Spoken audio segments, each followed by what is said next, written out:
Lesson 12. Mind and Spirit. In this lesson we shall take up the subject at the point at which it was dropped at the close of the last lesson. In example, a consideration of the nature and qualities of Chitta, mind substance, which is the first great manifestation, or relativity. While we speak of this manifestation as mind, we have thought it better to give you the Sanskrit word used by the yogi teachers, which is Chitta, which word, when freely translated, means mind substance rather than mind, the difference being that the English word mind has a rather metaphysical meaning, signifying a vague something, condition or state rather than a thing, while Chitta, the Sanskrit word, means mind as a substance, a thing, hence our definition of it as mind substance. In order to fix the idea more firmly in your mind, let us see just what the word substance means. Webster defines it as that which underlies all outward manifestations, nature, essence.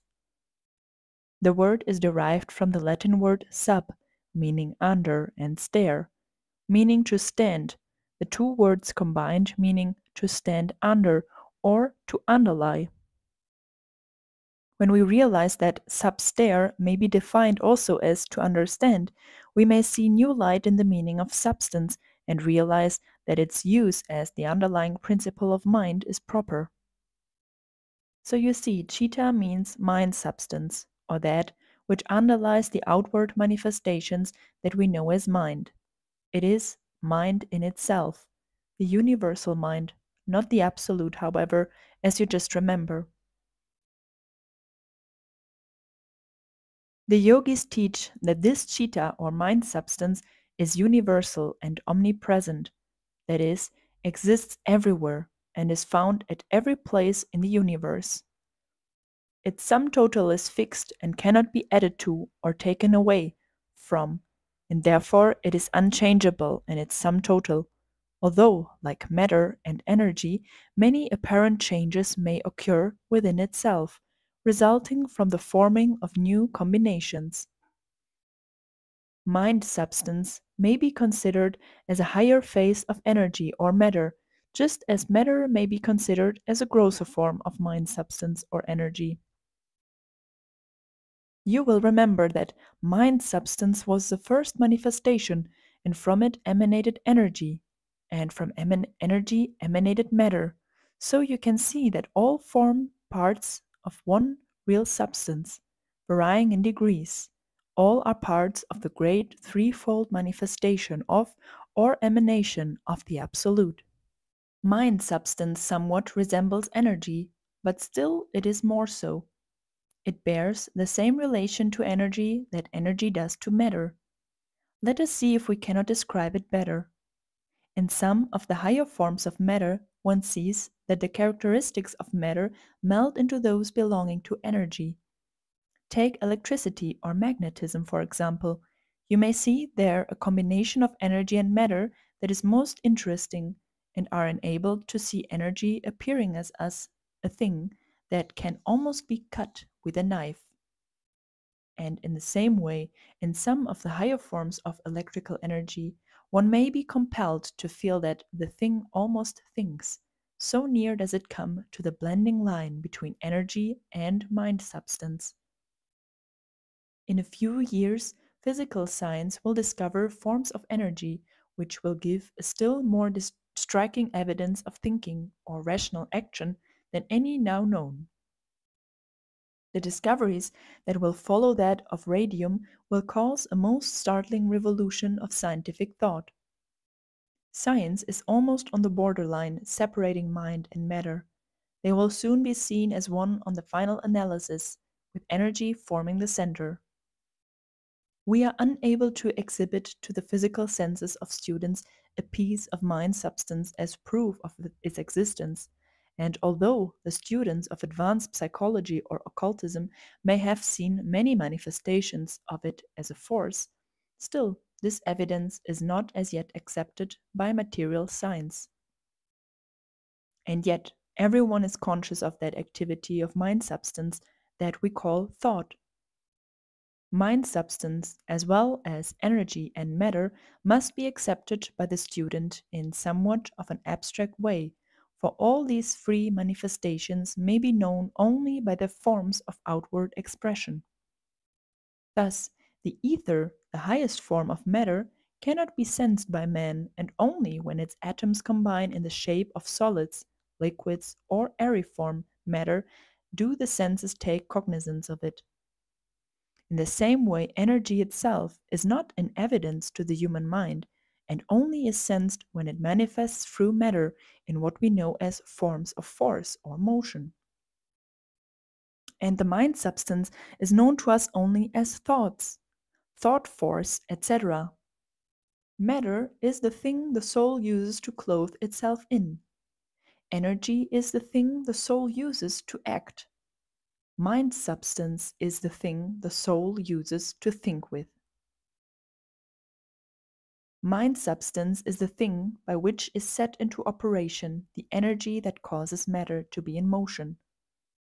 The theory of the material scientists, which they call the vortex ring theory, is very close to the facts as taught by the Yogi philosophy, and the latter carries the theory into the region of mind as well as in that of matter. The Yogi teaching is that the ultimate atom of matter is really a little whirlpool of ether, in the ether formed by the action of energy upon the ether. The ether itself being frictionless, the ring loses none of its motion and becomes permanent, in the relative sense, of course, when the absolute is considered, and possesses all the properties generally ascribed to matter, in example, dimension, volume, elasticity, attraction, extension, etc., and also possesses motion in itself. These rings are of various sizes and rates of vibration, which fact accounts for the different kinds of atoms that have been puzzling science, which explanation of kinds may throw some light on the question of the 70 odd ultimate elements of matter that have confronted science. It may be seen that if the rate of vibration or motion of these rings be changed, the dream of the alchemists may be realized, and one element be transmuted into another, and gold produced from lead.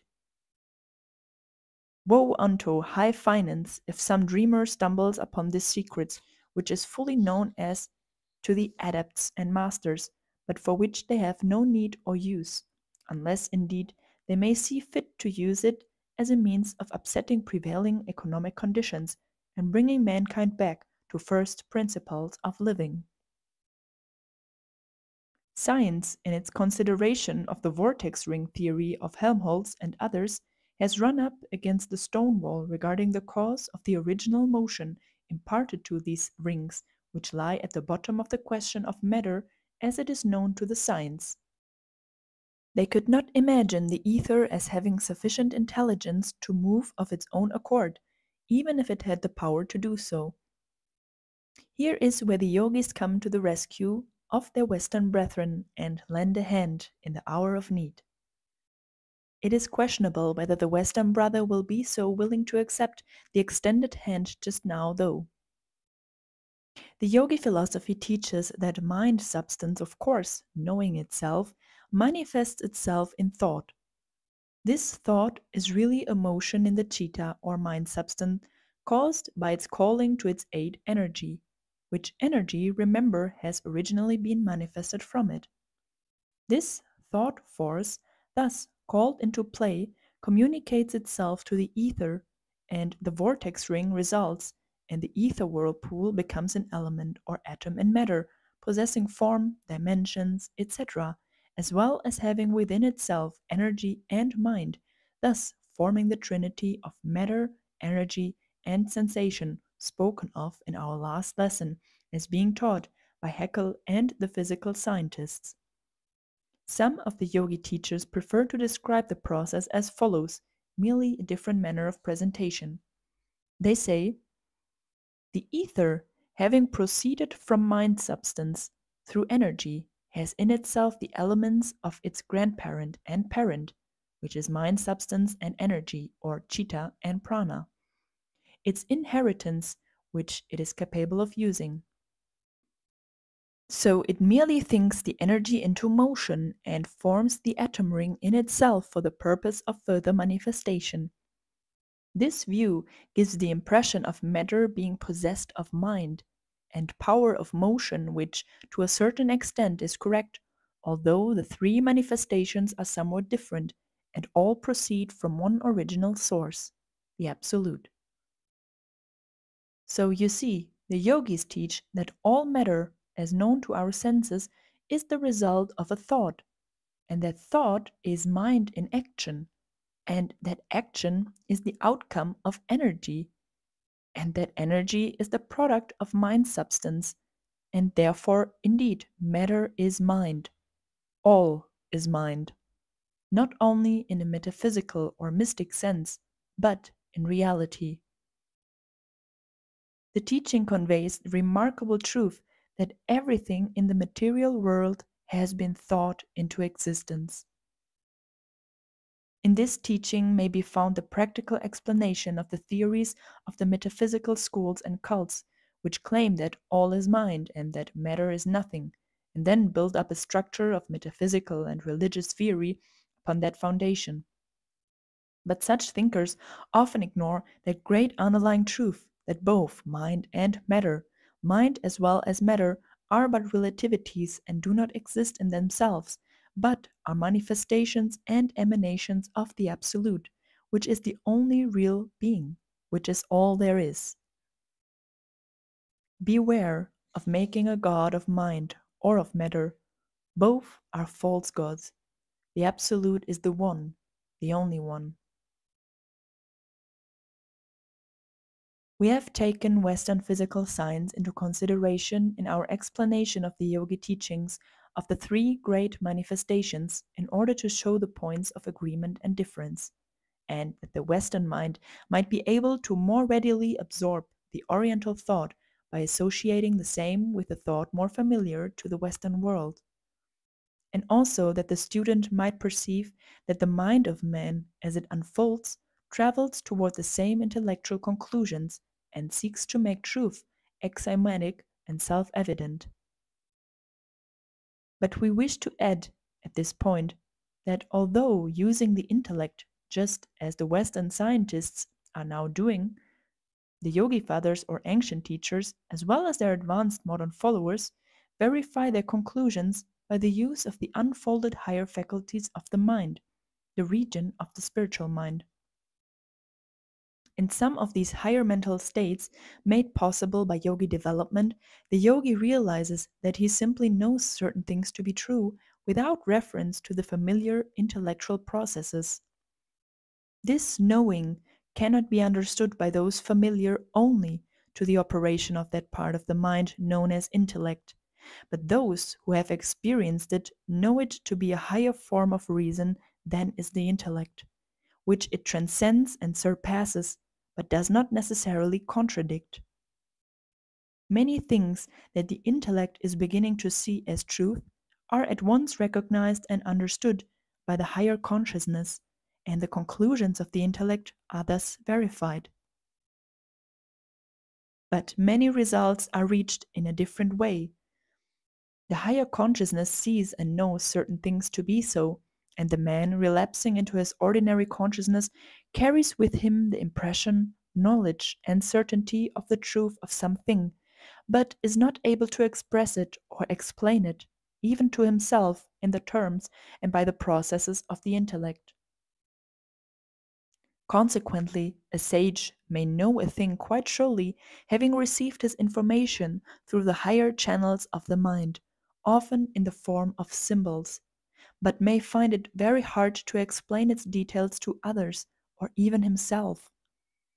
He may know that a thing is, but cannot tell the why and how of it, or explain its relations to other things and ideas. The yogis teach that all truth regarding the universe from the point when it began to be manifested from the Absolute are locked up in some part of the mind substance, and as all parts of the mind substance are identical in nature and principle, Just as are the drops of a body of water, so does every man's mind know all the truth of the manifested universe, and the bringing of such knowledge into the field of consciousness is a matter of unfoldment. In the end, we shall know all.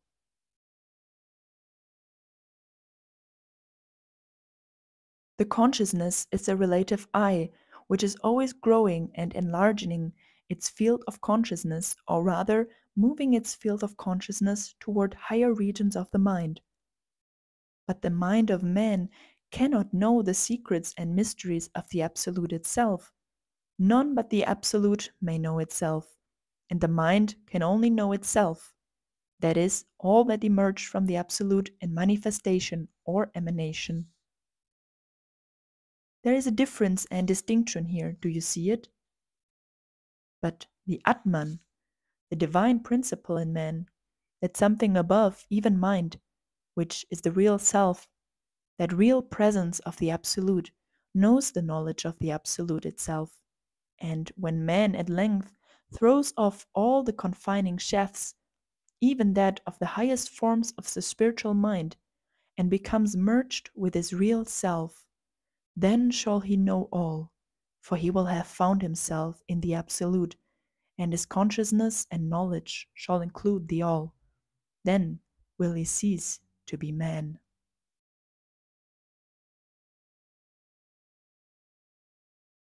Those of our students who are interested in the scientific side of the subject may be interested in the statement that those of the yogis who impart the scientific side of the philosophy teach that neither matter, akasha, in its highest form, of ether, prana, in its essence or highest form, nor mind substance in itself, are atomic.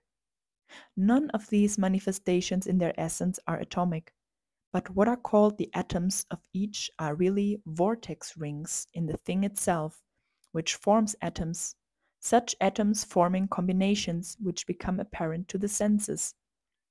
For instance, mind substance, when combining with action, forms atoms called thought. Energy, when in action, manifests atoms called motion or force. Energy in itself is passive, if the paradox may be voiced, and the essence of matter, which we call the highest ether, when acted upon by energy under the direction of mind, is formed into vortex rings called atoms, which form into the grosser forms of matter, in example, solid, liquid, and aeriform. Lest we be accused of fitting a new Western scientific theory to the old yogi philosophy, who refer the student to the Sanskrit word vritta, found in the Vedas or ancient yogi teachings, which means waves or vibrations of mind forming thought, the literal translation of the word vritta being whirlpool. As vortex, the word used in Western science also means whirlpool, and as both refer to a movement in substance, presumably causing the formation of atoms, it will be seen that the yogi is merely voicing his ancient teachings when his theories crowd the vortex ring theory very close. In this lesson, we cannot attempt to go into the subject of the workings of the mind, the principles underlying the same, or the physical effects producible by thought. These things, the psychology of the yogis, as well as the teachings regarding the dynamics of thought, belong to that part of the philosophy known as Raja Yoga, which will be taken up in our next course of lesson. We wish to say here, however, that students must not mistake the brain or the brain matter for mind substance. The brain matter is merely the material or matter through which mind substance manifests itself. The student will find it better to think of mind substance as a force rather than as a form of matter. The word substance, when used in connection with mind, seems to give the idea of a material substance or form of matter, which is far from being a true idea of its nature. And yet, we cannot very well say mind force, for that would indicate either a combination of mind and force, or that form of force used by the mind when in activity.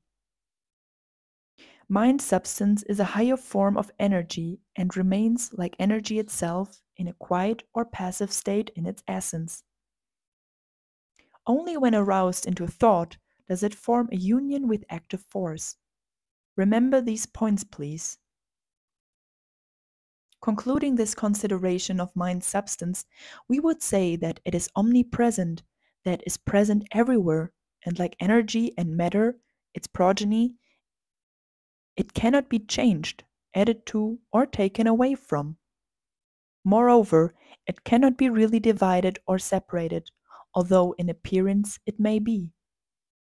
That is, although the mind of each ego or soul represents so much mind substance, apparently separated from other mind substance by a thin wall of the finest kind of matter, yet, in reality, each mind is in touch with other separated minds and with the universal mind of which it forms a part. All mind substance is not separated or expressed in the shape of individual minds any more than is all ether manifested in gross matter, or all energy converted into force or motion.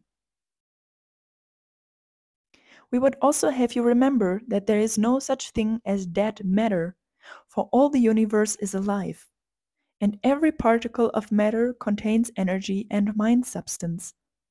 The universe is a great, big, vibrating, thinking thing, from atom to sun, although its thinking may vary from the faintest form of mere sensation or feeling, even chemical attraction and repulsion being a form of sensation, up to the highest form of mental effort known to man or beings much higher than man.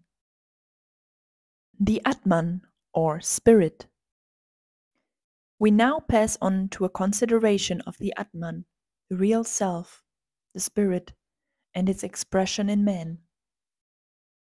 In the consideration of it, we shall drop the Sanskrit term Atman and will use the word spirit to convey the same meaning. We mention the Sanskrit term only that you may recognize and understand it when you see it in other writings on the subject. To grasp the idea of spirit, we must turn the mind upon the subject of the Absolute. In a previous lesson, we have tried to give you the report of the intellect upon its consideration of the Absolute. In that report, we have tried to tell you what the intellect finds itself compelled to believe or acknowledge. We may say here that this testimony of the intellect is confirmed by the testimony of the higher faculties of the mind, and the advanced souls of all ages who have acquired spiritual insight corroborate the report of the intellect regarding its conceptions of the Absolute. The highest reports are along the same lines. But student, remember this fact, which is lost sight of by many investigators. The mind, even the mind of the most advanced souls, can report only that which it finds within itself. And even the universal mind, the sum total of all the mind that has been projected by the Absolute, and this includes such part of the mind as is now manifested in conscious intelligence, as well as mind not so manifested, is not able to go outside of itself for knowledge. It is conditioned and limited, the limitations and conditions having been placed upon it by the Absolute. So you see that even the universal mind, the sum total of all the mind there is, can report only that it knows in itself, and can give no report concerning the nature of the Absolute, other than that which the Absolute allows it to have and has deposited in it. The universal mind is not the Absolute, remember, but merely an emanation of it. The mind, the intellect, and the higher phases gives us a report of what it finds within itself regarding the Absolute, and we are able to say that according to the testimony of the mind we must believe that the Absolute is certain things, and has certain qualities and attributes. But the advanced student will see readily that even this conception and testimony is relative and not absolute. It is only truth as we see it, and not truth absolute, for the latter belongs to the absolute itself, and is not capable of being thought of by finite mind, even the universal mind. The universal mind is not omniscient. It does not know everything. It knows every particle of knowledge, down to the finest detail of itself and of the universe. It must do this, for it is the mind of the universe, and knows itself and all through which it works, itself and its tools. But it cannot transcend or go beyond its own limits, and it is confined on all sides by the dead line, separating it from the Absolute. This separation is only relative and not real. That is, it is real to the universal mind, but not real to the Absolute. The universal mind, however, knows positively the existence of the Absolute, for it recognizes its presence at the point of apparent separation, and thus has every evidence of the reality of the Absolute. It is able also to know that it does not know, because it knows that it knows all within its own province, and, of course, sees that which it sees but cannot understand is the unknowable to it. So that there are some things that the universal mind does not know, not in the sense of not having as yet found out, but in the sense of their being beyond knowledge, as the mind understands knowledge, but which, of course, are fully understood and known to the Absolute itself. The Absolute must know itself and all things, for it is omniscient or all-knowing. Omniscience is vested in the Absolute, and all other knowledge is relative, imperfect, and incomplete. The student is again reminded that what we call the universal mind is not something through which the Absolute thinks, but something through which the universe thinks. The universe being the sum total of the emanations of the Absolute, and not the Absolute itself.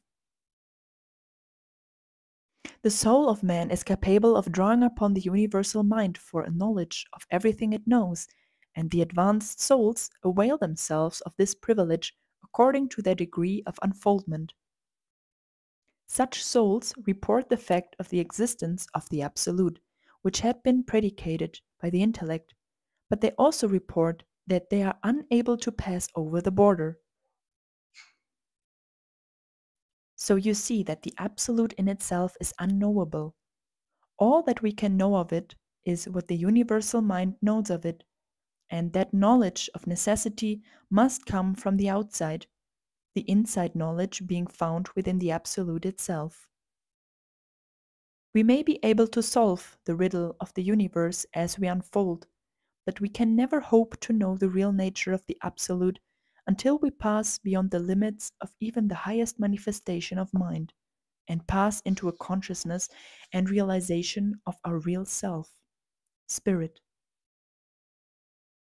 For this is the truth, and that in each and all of us is to be found a particle of the Absolute itself, unconditioned and unlimited, and that the real self of each of us is the real self of all, the spirit, Atman, the drop from the ocean of the Absolute, the ray of the sun of the Absolute, the particle of the sacred flame.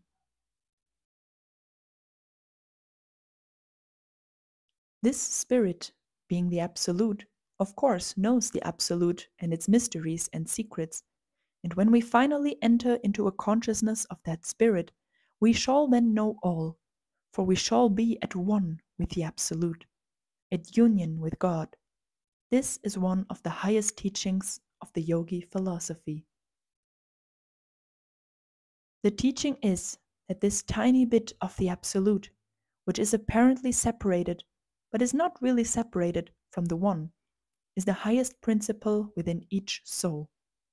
Even the lowest form of soul contains it. It is always there, and we may perceive its light to a greater and still greater degree as we unfold and our consciousness moves up a degree toward it.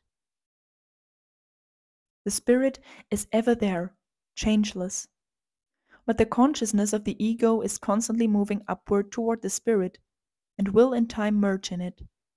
This is the end of spiritual evolution, and all the effort of the soul is toward this goal.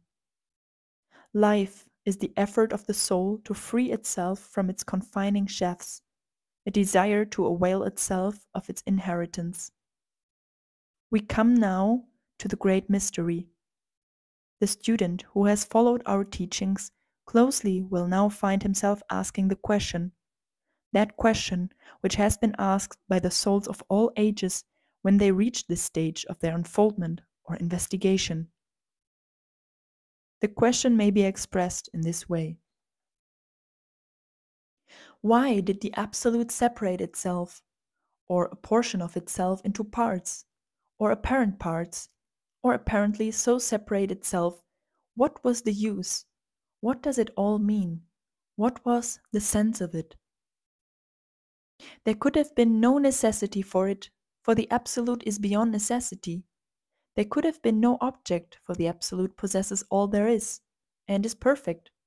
It could not have been the result of any desire, for the Absolute must be desireless.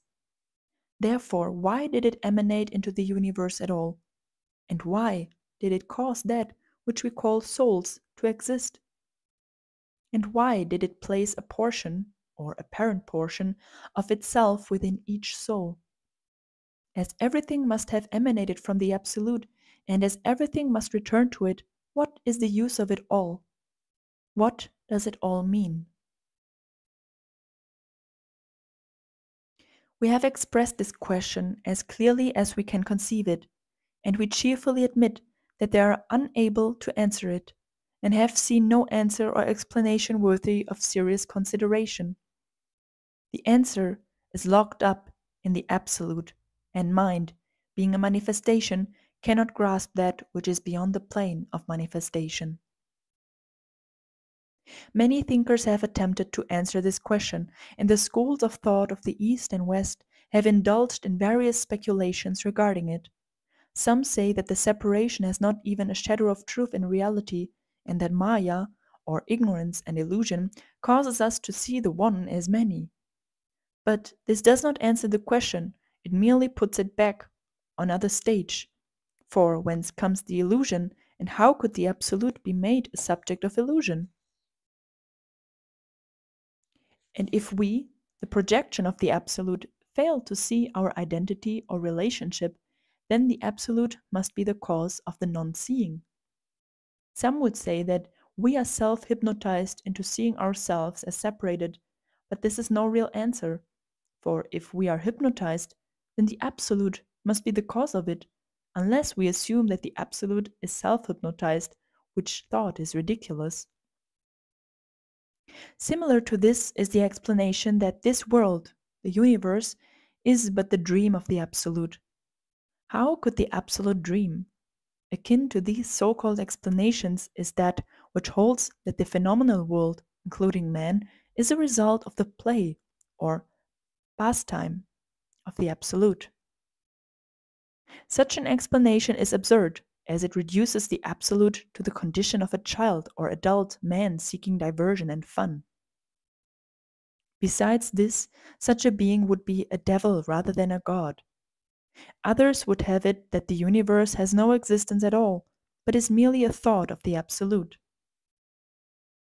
This explanation will not answer, for while the emanation probably was occasioned by a process something akin to thought, as we know it, there is a sense of reality in every human soul that will not admit of its being a thought or daydream.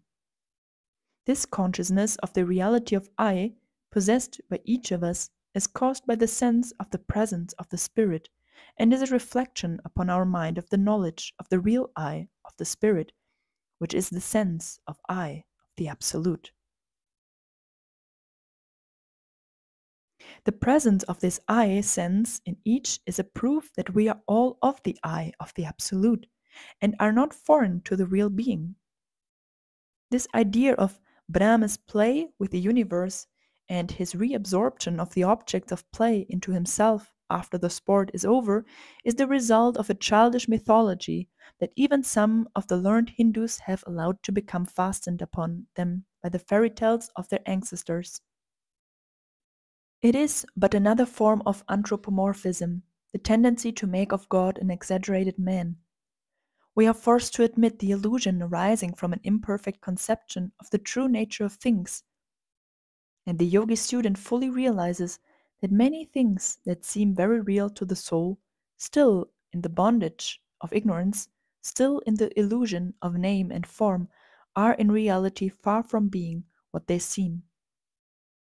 He sees self-hypnotization on the part of many and realizes what it means to be awakened from this world of delusion and to be emancipated, freed, delivered from it all. Nearly every student who reads this lesson has had a greater or less experience of this awakening, or he would not be able to take enough interest in the lesson to read it. But this sense of perception of the illusion and the comparative game tasks and play of the world does not carry with it the explanation or reason for it all as it must appear to the Absolute. It may tell us many things about the how side of things, but is absolutely silent regarding the why of it. The how belongs to the plane of manifestation, and the universal mind finds that plane within its jurisdiction. But the why plane belongs to the Absolute itself, and the doors are closed to the mind. We may actually know, and many of us do, that the Absolute is, not only because our intellect makes necessary the acceptance of the fact, but because the higher regions of the mind give us a positive knowledge of His presence. The soul, when sufficiently unfolded, finds within itself that wonderful something, the spirit, and knows it to be higher than any phase of mind. And the universal mind, which may be explored by the adept or master, finds itself confronted with the Absolute and cannot doubt its existence. But the soul may not understand the whyness of the spirit, nor the universal mind the whyness of the Absolute. Minds in all ages have endeavored to solve this mystery of the Absolute and its manifestations, and equally futile have been their attempts to find the answer. Plotinus, the Greek philosopher, thought that the One could not dwell alone, but must forever bring forth souls from himself. Some of the Hindu writers have thought that love or even desire were the moving reasons for the manifestations. The longing to go out from self, the desire for companionship, the craving for something to love, these and similar reasons were given. Some have even spoken of the Absolute sacrificing itself in becoming many instead of one. One Hindu writer assumes that the Absolute causes his life to be divided, not content to be alone. But in closing this consideration of the why, we must remind the student that each of these explanations is based upon a mental conception that the Absolute is like a man and acts from similar motives and through a similar mind. It seems that anthropomorphism, the representation of a deity with human attributes, dies hard and raises its head even in philosophies which claim to have long since performed funeral services over it. The student is cautioned against falling into any of these pitfalls of thought, his safety lying in the recollection that all these so-called causes and explanations and theories arise from an imputation to the Absolute, the unconditioned, the unmanifest, the attributes, thoughts, motives, and actions of the relative, conditioned, manifested. The answer to this why can come only from the Absolute, and will be ours only when we reach the consciousness of the Spirit. In the meantime, let us be men and acknowledge that I, in my present state, do not know. But though we may not know the why, we have the whole field of the universe at our disposal in investigating the how, and every detail of the working of the universe is possible to the knowledge of the human mind. In fact, it is already known to the universal mind and to those who are able to explore the vast region to its limits. and every human soul contains potentially the knowledge of the universal mind. In solution, in every mind is all the knowledge of the universe, and the exploration of the whole ocean is but the exploration of the drop. The adept is able to ascertain every bit of knowledge possessed by the universal mind by the exploration of his own drop of mind substance, and he is able to come in contact with all thought, vibration, or waves in the great ocean of mind, because each drop has relation to every other drop and with the whole. Knowledge does not come from without, nor is it manufactured by brains. It comes from within, and is simply the ability to grasp that which already exists. All knowledge is known to the universal mind, and to our drop of the same, and the new knowledge that comes to us is not created, but is drawn from that which already is, the realization coming from our ability to sense it, our unfoldment. And so, while even the highest developed soul must take on faith certain questions regarding the Absolute, still it may assure itself of the existence of that Absolute and acquaint itself with the how of the machinery of the universe, and even may be able to take a conscious part in the operation of things. The mind may be used to mold matter by energy and to do things which to the ordinary man might seem miraculous, but which are quite within the realm of the universal cause and effect. And the developed soul may, by its knowledge, raise itself to a position where it is immune from the operation of cause and effect on the lower planes of manifestation. The yogis do not ask their students to take everything on faith, as the riddles of the universe may be solved by the mind, and each step verified by actual experiment and experience. There is a faith that knows, and the advanced yogi possesses it. But be aware of the teacher who claims to be able to explain by his manifested mind, by means of manifested thought and expression, to your manifested mind the secret and mystery of the why of the Absolute, which is beyond manifestation and knowledge by means of the mind. When in sore doubt and mental distress over the questions that inevitably rise from time to time regarding this last question, this great mystery, calm the mind and open it to the influence of the Spirit, and you will find peace and bliss, that peace which passeth understanding. The soul is a center of consciousness. For want of a better name we call it this. It contains the divine spark, surrounded by confining shafts of mind substance in several forms and degrees, energy and matter. Even when it leaves the body upon the occasion of physical death, it does not depart from matter, for it has several vehicles or bodies of matter of varying degrees of fineness, the several forms of mind substance itself being provided with a very fine coat of matter, which separates it from the universal mind in a measure, making it an entity, while yet in communication with the universal mind and other individual minds. It may be called an ego, or a spiritual monad, as some have termed it, names explaining but little.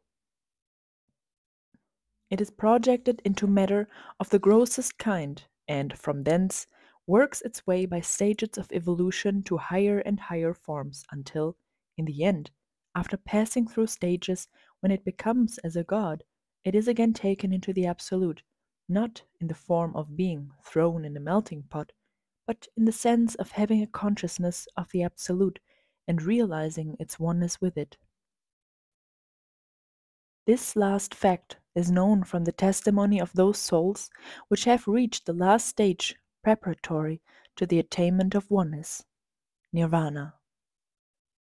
There is a stage just before this final attainment when the soul pauses for a moment which sometimes extends over millions of years, and during which time the soul often temporarily renounces its immediate attainment and returns to the active universe in order to help other souls on their upward journey. The reason for all of this journey on the path from gross matter onto the highest stages is known only to the Absolute, as we have explained, but we are fully able to see the progressive steps on the journey and to feel the attraction of the Absolute as well as the divine urge within us, causing us to mount step after step of the ladder of attainment. And we are able to deduce therefrom, both through our intellects and our higher mental faculties, that which leads the soul upward is right and good, and that which retards its progress or causes it to linger at some low stage of the journey is wrong or bad, and we are therefore able to deduce rules of conduct and ethics therefrom. Although ethics and the idea of right and wrong, good and bad, etc., are all relative, as we have explained in our lessons on Dharma. Any step in which is recognized the oneness of all is always higher than the step just below it in which the recognition is not so plain. Upon these conceptions depend all that we know as right and wrong, good and bad. The how of the projection of the spirit into matter, the birth of the soul we may call it, is said by those advanced souls who have risen to planes wherein they may witness many of the processes of the universe, is to be caused by an action of divine will, somewhat akin to the expression of an earnest desire on the part of man. God thinks and the manifestation occurs. Of course, the act is not thinking just as we know the word, but we cannot describe it better. If we may be pardoned for using an illustration taken from human experience, and if you will remember that we realized the absurdity of comparing any act of the Absolute to any act of man, we would say that this act of the establishing of the center of consciousness, the birth of a soul, the projection of spirit into the confining shafts of mind, energy, and matter, is in the nature of the procreation and birth of a child. The Absolute may be compared to the father-mother elements in one. The spirit may be compared to the child begotten of those elements. The child in such a case must be begotten of the nature, character, and quality of the parents. The spirit must be of God, and be the soul of the soul. The shafts of matter, mind, and energy must be the body of the child. And both the soul and body of the child must have been begotten of and composed of the substance of which the parents were composed, for there is nothing else from which it could have been produced. A Western writer named Calthrop hath truly said, "Of the very substance of God, in perfect accordance with the law of all parenthood, we, his children, body as well as soul, come. Verily we are begotten, not made, being of one substance and children, because we are so in very deed and truth." Like the human child that is plunged into low material form at the beginning, only to grow by degrees into consciousness, self-consciousness, manhood, until it is one with its Father in power, form, and intelligence, so is this divine child projected into the lowest form of matter, which may be called the body of God, and as it unfolds, it rises lower to higher form, and then on to still higher and higher and higher, until the mind reels at the thought. And at the end, when maturity is reached, the soul finds itself before the mansion of the Father, and the doors are opened for it, and it enters and flings itself upon the breast of the Father that is waiting to receive it. And then the doors are closed, and we may not see what follows. Safe in the bosom of its Father, the soul, now grown to maturity, is resting. It has come home after many weary years of wandering. It has come home. Another illustration that has a meaning that will be apparent to the more advanced of our students is as follows. As the sun is reflected in the ocean, and in every tiny drop of the ocean, if they be separated, so is the Absolute, God, reflected in the bosom of the great universal mind, and in each individual manifestation of that mind as a soul. The sun, when reflected in the ocean of the universal mind, is called the Absolute God. When it is reflected in the center of the drop, called the individual soul, it is called the spirit. The reflection is not the sun itself, and yet it is not an illusion or a false thing, for the sun has sent forth a part of itself, its energy, its heat, its light, its substance, and so both the ocean and the drop really partake of the self of the Absolute. The spirit of the drop is real. And this is the miracle and the mystery, that while the presence is in the drop, still the sun itself as a whole is not there except in appearance. One seeing the reflection in the drop sees the shape and light of the sun, and yet the sun is in the heavens. So that while the sun is in the drop, it is in the heavens, and while it is in the heavens, it is in the drop. This is the divine paradox that contains within it the explanation of the many which is one, and the one which is many, each being real, each being apparently separated, and yet really not separated. And the sun may shine on millions of drops, and the drops may reflect millions of suns in that way. Yet, while each drop contains the sun, still there is only one sun, and it still remains in the heavens. He who can grasp this parable has grasped the secret of the relation of the spirit to the Absolute, of the many to the one. This is our message to our students as we close this series of lessons. Harketuit. May each drop understand that it is within it the sun of life, and learn to grow into an actual realization of its presence. Peace be with you.